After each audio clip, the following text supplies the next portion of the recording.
thank you to everybody who has had a lot of patience as we figure out some tech issues that we're encountering today. And also for tuning in and taking the time to join our conversation. Today, I want to talk about with Eric and a representative from Left Flank Vets, just how very intersectional veterans issues are with every other issue that we face in our society. For example, we want to talk about how COVID-19 is affecting veterans. We want to talk about health care for all. We want to talk about education and how we can ensure that everybody has access to tuition-free higher education. And so I'm so excited. Thank you, Eric and Left Flank Vets, for your partnership. If you want to do a quick intro about what Left Flank Vets is, I think that will help our viewers just understand the direction that this conversation will go. For sure. So my name is Eric. I'm actually out here in San Diego. I've been part of Left Flank. Well, the history of Left Flank is we actually stem from Veterans for Bernie Sanders, and that was founded in 2015 by a few post 9/11 vets. I personally jumped on in California back in the 2016 cycle, and then most recently we decided to change our direction from supporting a singular presidential candidate into, more of a pro-vet but pro-political revolution, anti-war, post 9/11 veterans of the left into more of a more into the activist left community of veterans. And so far it's done pretty well, and we've gained some traction through our social media. And I actually was in the Navy from 2007 to 2015. And then I'll let my colleague introduce themselves. Awesome. Hey, how you doing? So I was serving in the Marine Corps from 2010 to 2016. So when the roots of Left Flank Vet started, I was actually still serving in the Marine Corps. And as things kind of went on with this election cycle, got connected and just kind of jumped in. And so a lot of the posting on social media comes from me. And so whether you enjoy it or not, I appreciate any feedback, but also that's just kind of where I'm coming from. And I work in some policy areas, and that's kind of why I'm incognito. So. Perfect. Well, thank you both so much for taking the time to have this conversation with all of us today. And I also just wanted to say one of the things that I believe strongly is that veterans' rights are human rights, humans' rights are veterans' rights, and whenever we fight for veterans, it has to go so far beyond, just having a parade or saying thank you when you see someone in a uniform in the store. It has to go further, and we have to fight for veterans' rights as the human rights that they are. So I wanted to start our conversation by kind of talking about how COVID-19 is affecting veterans. And I know, Eric, we had a really wonderful conversation the other day talking about this. But one of the things I also wanted to highlight is how the United States Postal Service is coming under attack and is facing a lot of financial insecurity at this time because of previous bills that forced it to set aside decades worth of retirement for its employees, and just forcing all of its revenue to not be able to be used as every other federal agency has the ability to.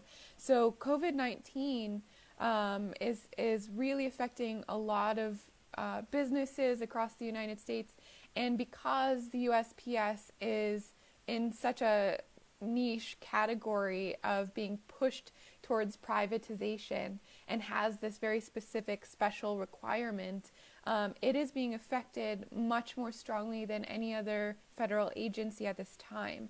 And so I know you mentioned the other day that there's a very large percentage of USPS employees that have served in our military. So I wanted to ask you to talk a little bit about what that means for the veteran community.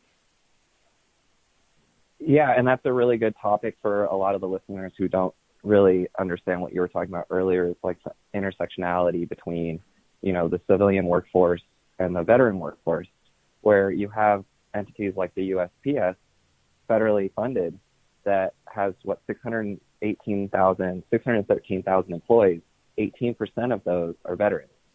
So when you're directly attacking the workers of the USPS and defunding them, privatizing and downsizing, you're directly affecting veterans in the workforce.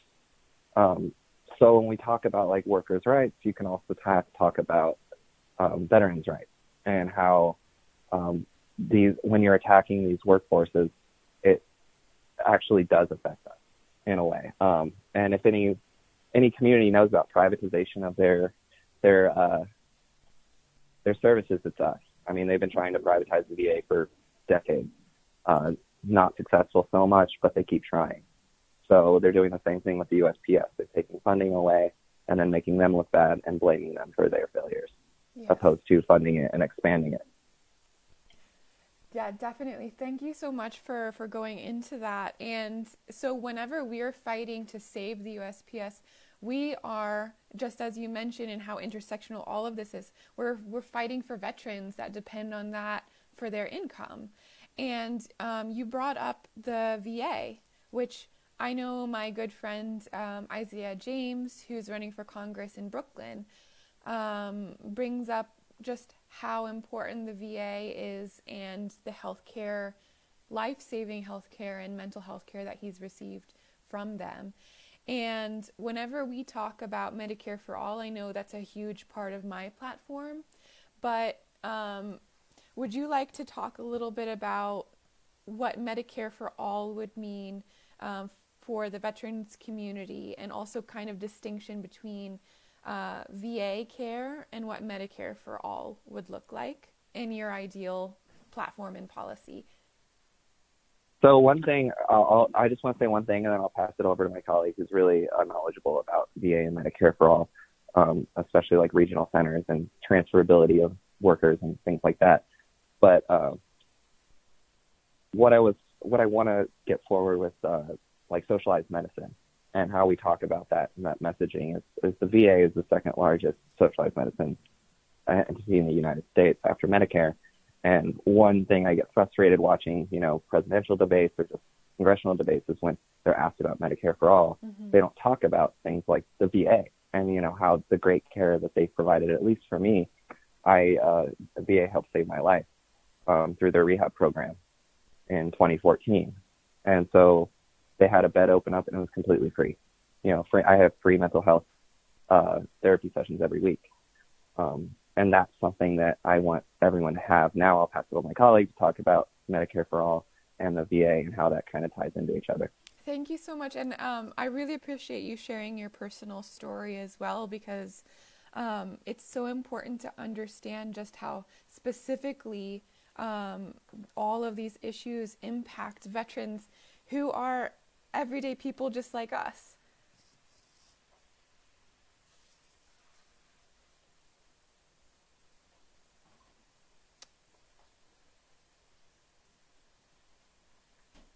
And I'll pass it over to my colleague. Talk about VA and Medicare for All. Sorry, I was on mute. So when we talk about Medicare for All and, versus the VA, it is somewhat apples and oranges. We're talking about healthcare, but Medicare for All is an insurance policy, the government making sure your doctors and your healthcare providers are paid. For the VA, it is that plus. So the VA is the second biggest insurer, like Eric pointed out, in Medicare being number one. But the VA is the largest healthcare system, like the healthcare provider in the nation, and it's more designed off of what they have in the UK, their NHS, where from the director to the interns, they are all government employees. and subject to oversight. When you get elected, you'll be able to, hold them accountable. So that's part of the difference. Medicare for all is just insurance. VA is full-on health care plus an insurance policy if veterans want to go outside of the VA system or if they need be. Mm-hmm. But what, Eric was bringing up is access. That's one of the more important things. I think having a government-run healthcare system is good, like healthcare providers is good just because of that oversight that is offered up to the public. But just as an accessible healthcare system, it is night and day to what civilians have to deal with. And so Eric had kind of described it as a little bit of how things go within the VA. But, kind of to drive it home a little bit more, we don't deal with bills, really like whatsoever. There's some cases where you need to, but if you're fully covered through the VA, there is no bills. You walk in, you check in. Anytime you need an appointment, you just call the number. I usually go through, utilize the texting system. I utilize the VA Care. They send my prescriptions to me right to my house. So there's just a lot of benefit of being able to actually advocate for your own healthcare, which is something that's been denied for the American people, for a very long time, right? So we haven't, this Medicare for all discussion has been going on for 100 years. So that access to healthcare is very important. That cost, that speed bump in front is a hill that too many, really can't climb. So yeah, when we're talking about Medicare for all and VA, it's really that access to healthcare where it's really important, and that's like probably the biggest distinction between what we have and what civilians have. Thank you so much for helping with that distinction. And I know, Eric, you had mentioned rehabilitation services, for example. I know that's one thing that I'm really passionate about, is that Medicare for all would include that for all of us. Rehabilitation services, mental health services, dental, vision, and hearing, which all of those issues are also very intersectional with veterans as well, because I know personally many veterans that come home with injuries or disabilities and don't have the hearing that they did before being sent to war, for example. And for somebody that needs to save up $4,000 for a pair of hearing aids because health insurance considers hearing to be elective, it's something that I'm really fighting against and pushing for Medicare for all, because nobody should have to choose between having one of their senses and being able to pay their rent. But anyway, do you have any feelings on like what all should be covered with Medicare for all, and just any kind of experiences you've had with, I know that I've spoken with one particular veteran who is having difficulty getting like the dental care that they need just from VA services. So where that could also be like a bridge to more care even for veterans.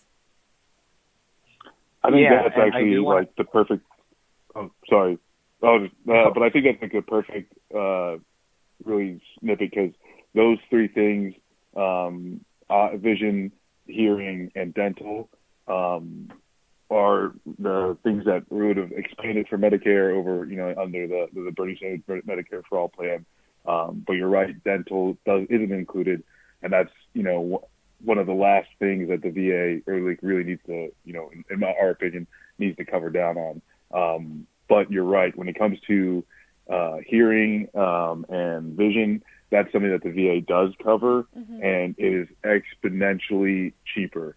So like for veterans, just because the cost is just inflated, hearing aids don't actually cost that much. Glasses don't actually cost as much as they do on the open market. The VA gives these things away because they're actually cheap. So it makes it a whole lot easier. But you're right, dental care is something that it's only given in certain instances, but it does absolutely need to be expanded. Thank you for Yeah, that. and I want to piggyback on that with the dental care. I mean, I have private dental insurance, not through the VA, and I had a root canal recently, and it cost $2,500 with insurance. So it's really, that's still a burden for even veterans, not just the civilian population. As they talk about, without teeth you can still work. So it really is demeaned into like your labor is demeaned into not having teeth, but you can absolutely still work with your arms. And it does all of this points, I know that we were talking about how intersectional all of these issues are. And for me, it all leads back to this main point that for so long, profit has been prioritized over people in this country by most of our representatives. And whenever you mention, for example, you can still work without teeth, I would like to point out something that I've learned from going to my dentist and having a dental hygienist as an aunt for so long, is that a lot of our health starts in our mouth. And I know heart disease is very strongly linked to having unhealthy dental history, for example. So whenever dental health is completely left out of being covered, or if you're left with $2,500 of debt from seeking the dental care that you need, that's still a very large gap that not only veterans but everybody shouldn't have to worry about, and we would see a much healthier society. So thank you for going into that and for speaking about your personal experiences as well. And I know that we talked about, Eric, the other day, how there's a link between people getting education paid for, which is wonderful, but getting education paid for by serving in the military, but what it would mean for veterans and people considering next stages in their life if higher education were tuition free. So I don't know if you would be open to talking about your personal journeys into deciding to go into the military and what that kind of looked like for each of you. And if you had the option for tuition free higher education, would that have changed your path? Yes, that's an easy yes. When I joined the military at 18, straight out of high school. I graduated high school and I left for boot camp a few weeks later because I didn't really have an option for college. I didn't build strong study skills, and I was just living in a pretty small town that was not the greatest place to live. I wanted to get out.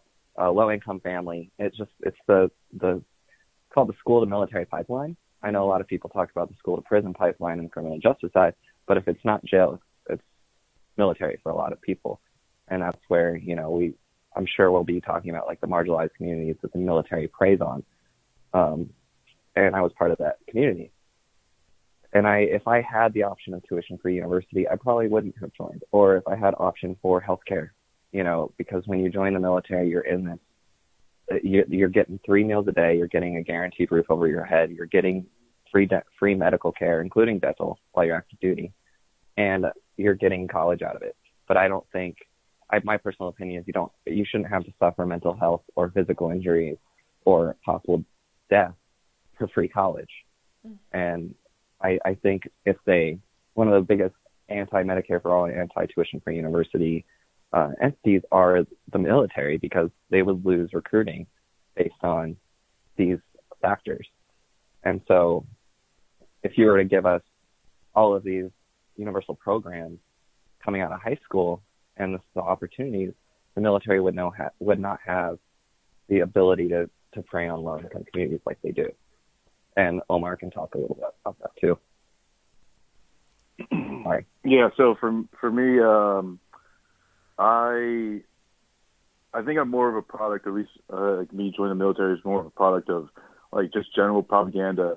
My father, my uncle, my cousin, I've got quite a bit of family that have all served, and I went to a college out of high school and was just not a very good student, and so ended up spinning my tires for a while, and like the military, like especially after 9/11, like pushing the wars in Afghanistan and Iraq, it was just kind of something to do, and that's something that you'll see in a lot of veterans is that it's siloing down to a lot of just military families, and you'll just see a lot of people generation after generation serving in the military, and like I kind of think I'm just like a product of that. I didn't really like need or want for much. I wasn't living lavishly or anything, but it was really I didn't have any direction.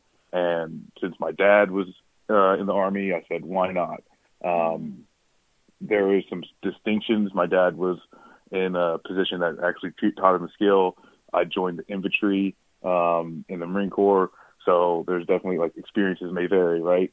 But yeah, that's kind of like why I joined. But to tie into some of the things that we're talking about, that's the majority of the people. They just, it was an option that was better than reality at the time. And it largely people find out that it's not all what the recruiter tells you. So as far just kind of going into like the marginalized communities, that's just where the military preys upon. Most of the people in the military come from lower socioeconomic status, come from marginalized communities. Like the portions, the margins of like the people of color within the in the military are huge. There are immigrants that are serving, which during the Trump administration have been like even denied citizenship through the time. Like, even though they're serving in the military. My parents are immigrants. My father gained his citizenship through service. So there are like plenty of things that it's like the military does need to, prey on people in order to get them to enlist. And, especially when you talk about the officer rank, ROTC program, that is it right there. You get school, you serve your country as an officer in the military.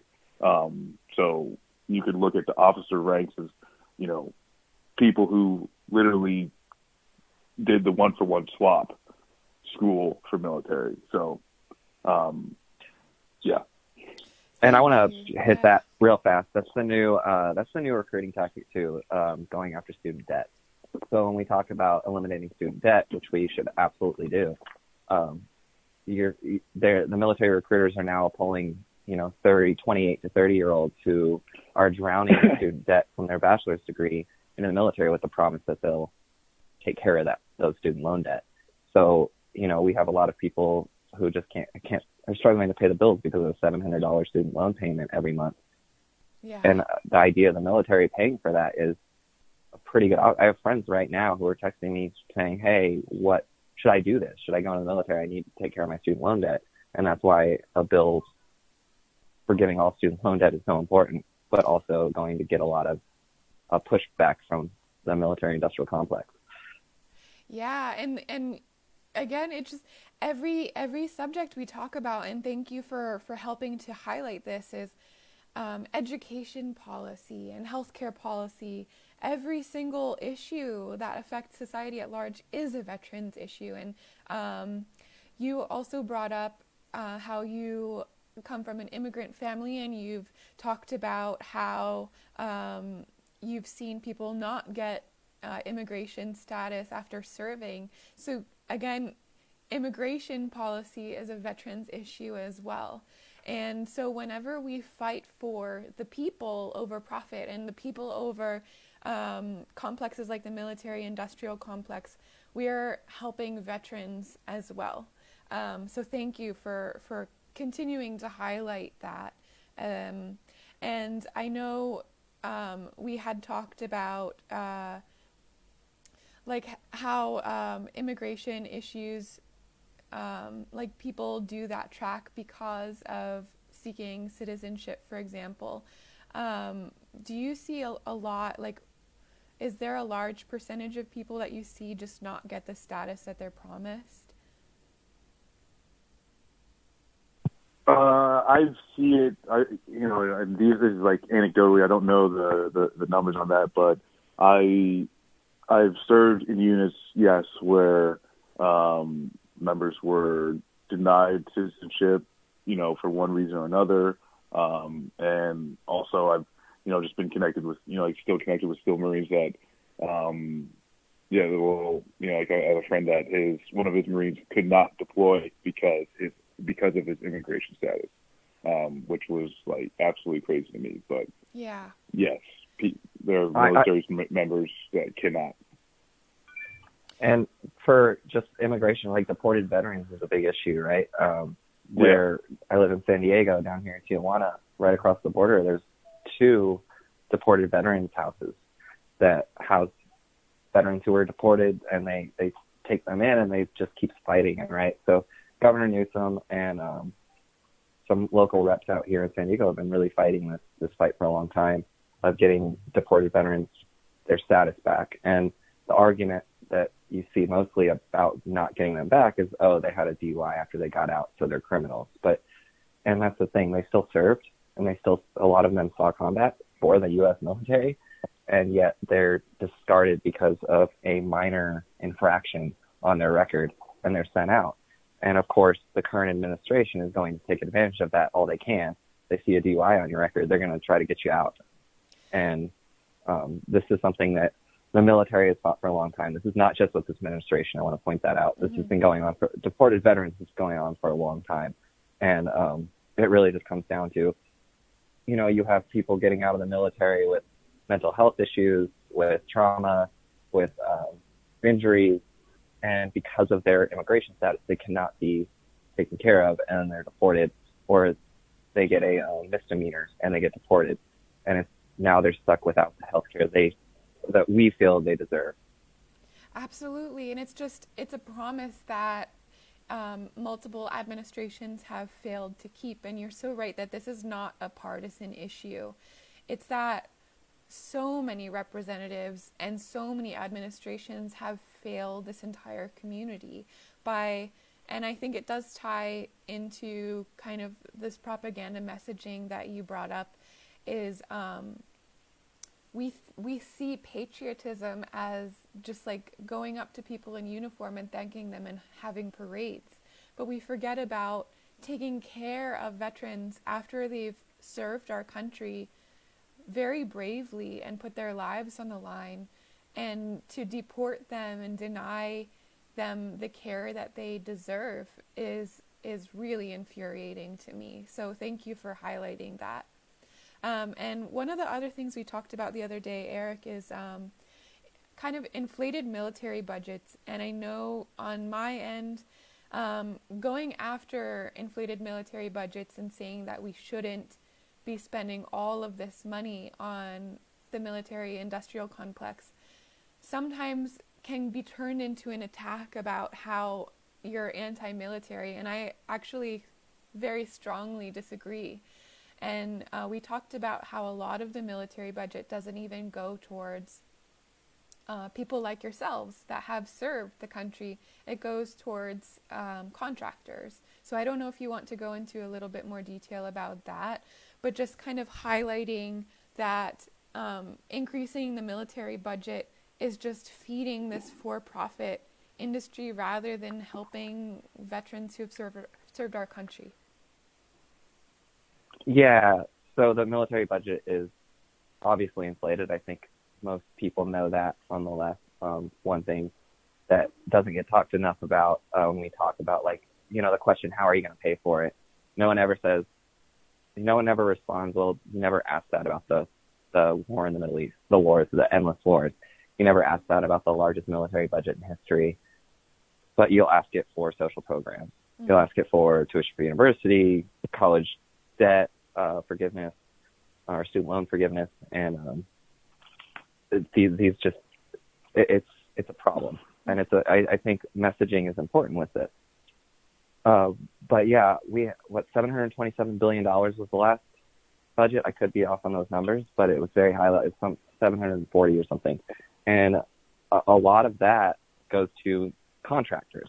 So basically they're paying out these private corporations to subcontract building weapons, building planes, building AI systems for the military and weapon systems. And so instead of using that military budget accordingly in a way that, smaller, cut it in half, you could still do the exact same thing, but not have the government civilian contractors doing all the work for you at a much higher price point. Yeah. No, thank you. Thank you for going into that. And also just... If I could... Of course. If I could just add in on that, because, one thing with the contractors as well, it's you've got the big, corporations that produce military hardware, but also there's the individual contractors that are on the ground, deploying with the military is something that's, increased substantially over the past few decades. And, kind of to put it in numbers terms, Vietnam era, you'd see one contractor to a few hundred military members, which seems like a normal thing. They just need one specialized government employee to go or non-government employee to do some sort of job, whatever. Now, just over the past few decades, we're looking like a 2-to-1 in the reverse. So for every 2 contractors that you have on the ground in, these countries all over the world, there's only 1 military member. And that those contractors, they do not answer to Congress. They do not answer to the American public. They answer to whatever corporation, is hiring them and whatever their profit motives are. So that's something too that essentially we are using our military budget to pay non-military. Yeah, thank you so much for highlighting that. And it does just point back to the issue that I know in my campaign we raise a lot of a lot of awareness about, is the person I'm running against has voted for the Iraq War. She's voted for the latest increase in our military budget, but she's also accepted throughout her career defense contractor and weapons manufacturer money. So it really points to the fact that we need people who understand. We need people who understand these issues to be making the decisions in Congress on all of our behalf, rather than somebody who's going to let themselves be influenced by a giant wad of money and basically buy their support for endless wars and just continuing down the path of the military-industrial complex. So thank you for that. And I know we got one question. Most people assume that veterans veer conservative. Why do you think that is, and how should progressive candidates go about engaging veteran communities? I know from our conversation, Eric, the other day, this is absolutely not the case.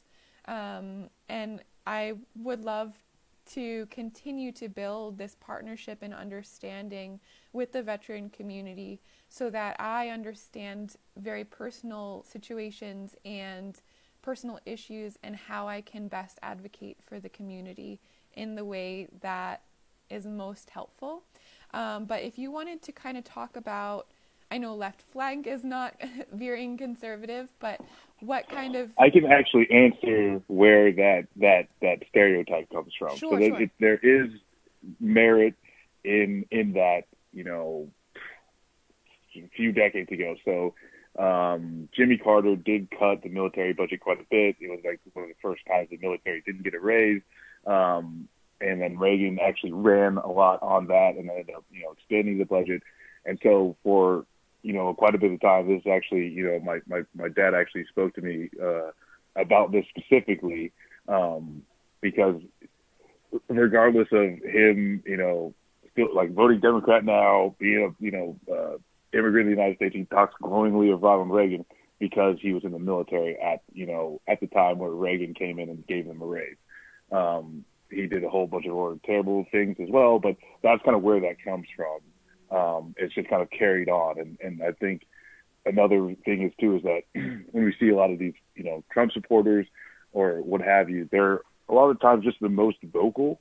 And so if you've got a military member that's, full of confidence and ignorance, it kind of just feeds into that. But I'd say most military members are more of like anti-government, which, it's weird because they're in the military, but because of the things that we see, a lot of times it's just like anti-establishment. Mm-hmm. And so that's where you see a lot of veterans could go either way, like for a Bernie Sanders or a Donald Trump, if they're pushing that anti-establishment message, because after serving the military, you then have like kind of a natural distrust of government authority. Definitely. Thank you. Yeah, and with that, and with your district, just the New York 12 has 18,000 veterans around there, and they talk. I mean, that's a small veteran community. They definitely talk, and you get someone like myself or my colleague in that area. They talk to other veterans, and I can sit down with a right-leaning veteran and talk about how the war in Iraq was a bad decision, and it's still unpopular. It's majority of the nation's very unpopular still, and we talk about that. But a lot of it is just like, anti-government libertarian ideals, but also there are a lot of veterans on the left, and we talk and we know each other. We follow each other's podcasts. We talk, and there's so many different orgs that are doing certain things, but none are really getting out these talking points to congressional candidates, and that's why it's really good to have these conversations with veterans on the left, because we can go into certain districts and talk to the constituency and say, hey, I'm a post 9/11 veteran. I want to talk to you about this progressive candidate. And so one thing we definitely wanted to ask you, Lauren, is if you'd be willing to put a veteran checkbox on your volunteer form, because that would be a way for candidates, because we've never seen it before. I think we did it out here in Southern California for a congressional candidate, Doug Applegate, so that way we had a veteran constituency to go out to certain neighborhoods or call certain constituents. And so you have that, because veterans have a keen ability, because we gain it through the military, of just like putting our head down and getting the mission done.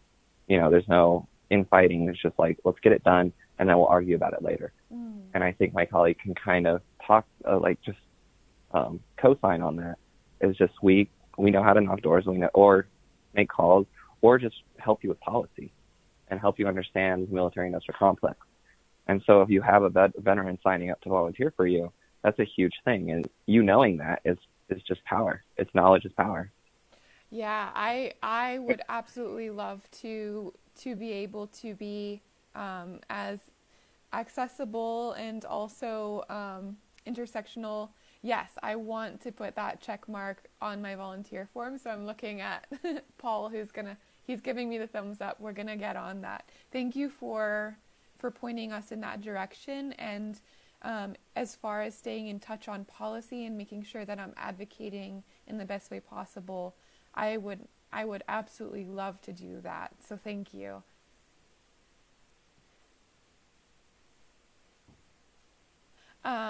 And I know that we have some questions coming up, but the one other thing that I wanted to touch on before we get into Q&A is that foreign policy.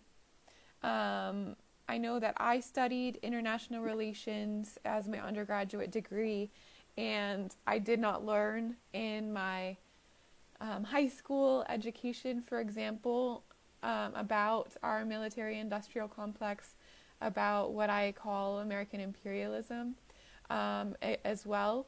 And in college is when I first really started to understand the things that we have done throughout the world. And foreign policy is something that I think is just so important for congressional candidates and representatives to understand.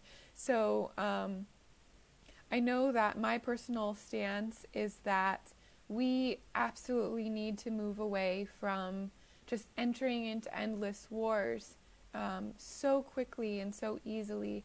I consider myself anti-war and anti-imperialism. And I wondered if you would be willing to speak a little bit about what having like anti-war representatives would mean.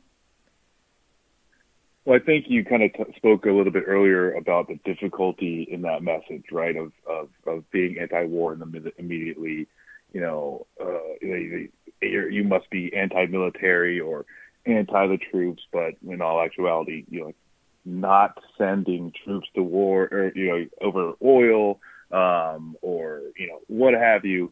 That's the better way, and how to kind of go about doing that, and it is kind of tough because we live in this framing that everything America does when we send troops out in the world is for good. Mm-hmm. And we have almost, we don't have a reckoning of what's going on, so it is hard, I think, to kind of drive that message in a way that that can really be effective to those naysayers, but really, like, that is the key. That is it right there. Like, when I think about what I was a part of in the military, it either goes to people that I cared about dying by suicide, or Iraqi children being born with all sorts of issues and problems, and I don't feel good about that. And I think I'd hope there'd be a day where I'm sure people actually go through now where they serve in the military, and it's great, and they learned a great amount, but when we go off to war over lives, it hurts us forever, to put it as plainly as possible. And so, yeah, it's imperative to have members of Congress to speak on that. And where I hope Left Flank can be beneficial is that when you've got some guy like Dan Crenshaw, who was Navy SEAL, is a member of Congress, and he goes up there. Like, yesterday, he started speaking about leading from the front, and it just doesn't make any sense. But a lot of members just have to let it slide because, you can't speak to a veteran that way. But we will show you how to deal with these people, because we've had to deal with them. So, I'm sorry for going on a tangent, but no, not at all. It's important. It's so necessary to just have members understand that everything that you have lived, everything that you think of America, it may not be so, and we need to reckon with that in order to move forward in a way that where we can just be humane in our policies. Definitely. And sorry, please. There's definitely a lot to add to all of this, and this is such a huge topic of just like progressive foreign policy. What really is it, or left foreign policy? You can be anti-imperialist, but there's so many factors in that. And yes, we need to get out of the war in Iraq, and we need to get out of the war in Afghanistan. We need to stop bombing the 7 countries that are continually bombing right now. But also, when military members join, you go over there and you find out it's just poor people fighting poor people. Mm-hmm. And it really is just these governments, this military-industrial complex that drives it. And, I mean, if you want to really get down to the weeds of capitalism, the profit system drives war, oil prices, things like that. There's a reason we antagonize like Iran, but, Saudi Arabia is one of our largest allies in the Middle East. Why is that? Well, Saudi Arabia is able to. MBS is not a good dude, and willing to cut deals with the U.S. for weapons contracts for their war in Yemen. Bernie Sanders said it best, the best way to help veterans is stop sending us to war. Yeah. So you're allowed to be anti-war, but still pro, I guess the worker, because what we are just workers for this entity of the military-industrial complex. And it goes back to the whole intersectionality of like student loan debt or tuition for university. That's how you get us to sign up for a direction, because we weren't educated enough in high school to the point of like, oh, maybe the military isn't the greatest option for us. Or what if trade school was free? If I could just go be a welder at 18, or like learn how to weld, or learn how to do a trade job or an apprenticeship after high school. I didn't even know there was an option till 2 years ago after I got out. I'm like, oh, I could have done this.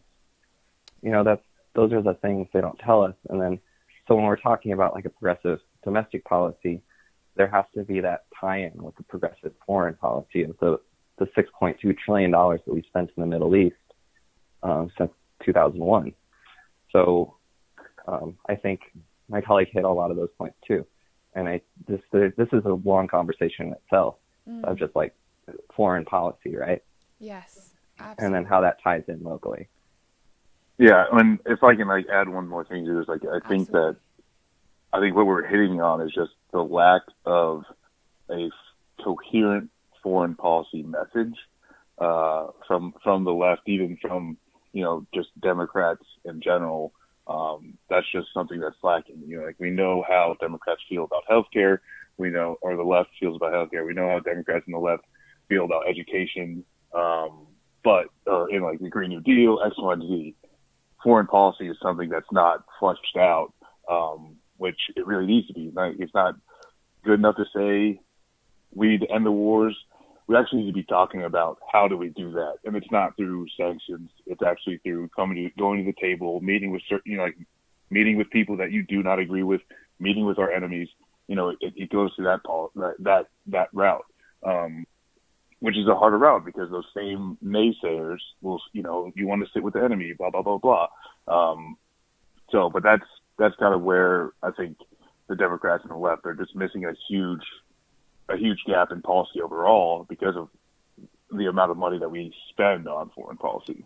Totally. And I'm learning so much from having conversations with both of you and with left flank.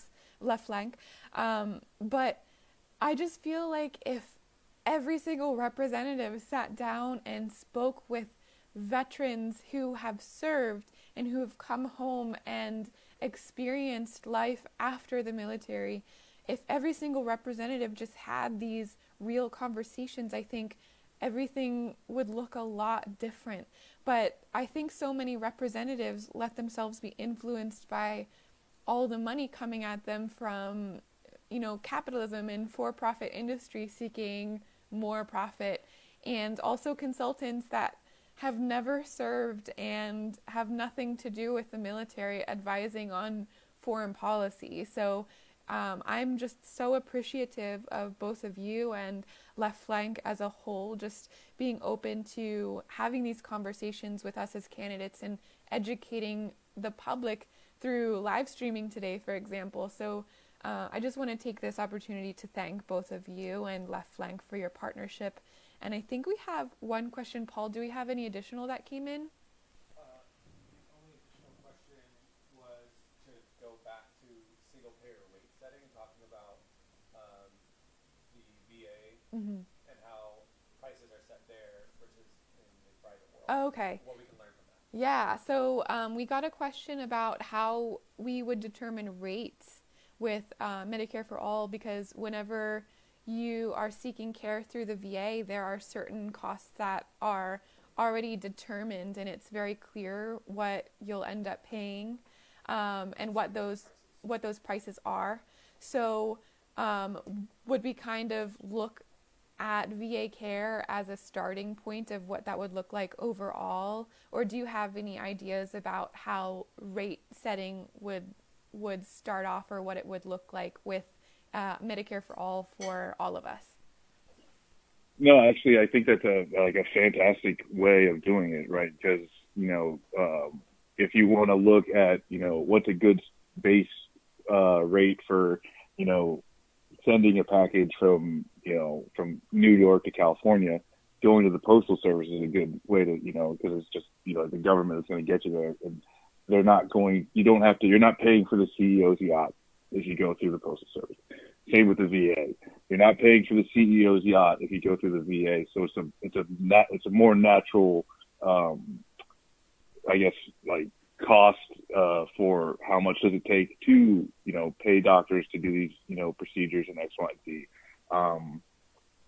So yeah, I think that's something that can be done. But just the factor of some of this, the past work, the ability for, the government should be making mass amounts of certain medications because we just know that we're going to need it.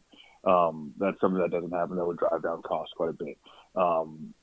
Just having our production line, which we see now with, the COVID-19, that's just not having our own ability to produce medical equipment is, a huge shortfall that if we engage in providing medical equipment and training, then, it's just eventually going to bring costs down. And when you talk about, Medicare for all, how do you make that cheaper as well?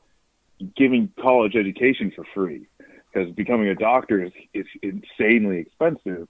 And so that costs less, so it's a kind of like this thing that is so connected to all other things. But going back to the rates, I think that I don't know for sure, but I think that's a great place to start just because it's more of a natural cost. How much does it take to just pay the doctor to do their job, not pay the private hospital and their CEO and their board members?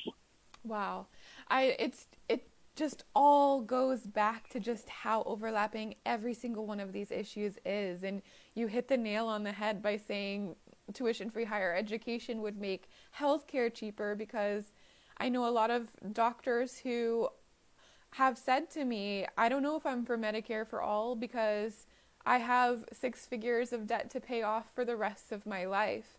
And you're exactly right in that doctors' pay and physician's assistant pay, for example, is sometimes geared towards making sure that debt can be paid off, which even at one of the highest paying doctors' salaries in a New York City hospital, that paying off debt still takes a lot of time. So you're so right about the intersectionality of even those issues, but all of this is related, and we in general have to move away from privatization of what we consider human rights. I consider healthcare a human right, education's a human right, housing is a human right, and that's why I do support a homes guarantee. And homelessness is a human rights issue, but also a veterans issue. And addiction is a human rights issue and also a veterans issue. And all of these things are so overlapping that if you as a representative want to fight for veterans issues, then you fight for veterans by tackling the lack of human rights being provided to all of us. So I don't know if you want to say any last words, but I've really enjoyed our conversation and just really appreciate both of you and your time. And just want to give you an opportunity to say any closing words, and I really look forward to staying in touch and working out my foreign policy with you whenever I'm honored to serve my community. Awesome. Yeah, well, thank you. I want to, first off, thank you for having us on. Also, I want to touch a little bit on just the congressional candidates or congressional reps or members of Congress going to sit with veterans. Oftentimes they have these town halls, but they go in with kind of a fact-finding mission opposed to going in with set facts. And the way I'll describe it is like having numbers ready and say, well, what about the 18% of the USPS? Did you know that, veteran? And a lot of veterans don't know these details about certain things. So if you go into town halls, having a base set of values and base set of policy that you're ready to throw on the table is a good thing, and start out with that so you can lead that conversation. So veterans can share their stories and say, oh yeah, that makes a lot of sense for me when you talk about, the war or the VA or Medicare for all with other veterans.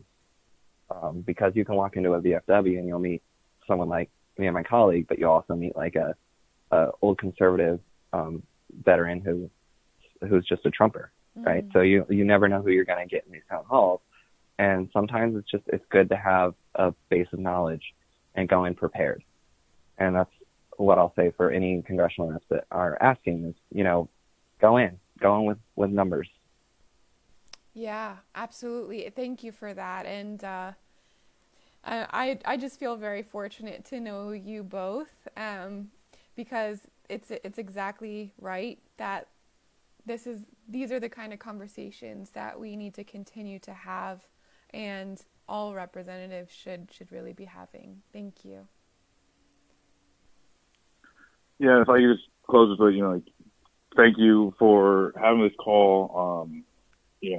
Being involved in the government a little bit, like it's refreshing to see candidates going about just getting information in this way, and kind of just like Eric said, part is just reaching out to different communities and gaining like they're getting that connection going. But it also it takes having a good mind for policy to see what can be done to actually affect that community. Because like Eric said, you could run into a veteran that's just going to tell you that cut taxes to zero and pick everybody up by their bootstraps. But just diving into and just hearing the experiences and then thinking just policy wise, how do we fix these overlying problems, which I would say a lot of them come from out of like a democratic socialist line of, if you just help everybody a little bit, we'll all get past it a little bit easier. But thank you for speaking with us and just really doing the job the way it should be done. Oh, thank you so much. And I really recommend everyone who's watching definitely follow Left Flank on social media, because the information that you share is so important for all of us to continue to understand. And I personally just really look forward to continuing these conversations with both of you and your organization, and really pushing for change together. So thank you both for your time, and I'm sure we'll be talking very, very soon. And I hope you stay healthy and safe amidst this pandemic, and take care. Thank you so much, Lauren. Thank you. Talk to you soon. Bye-bye. Thanks everyone for joining.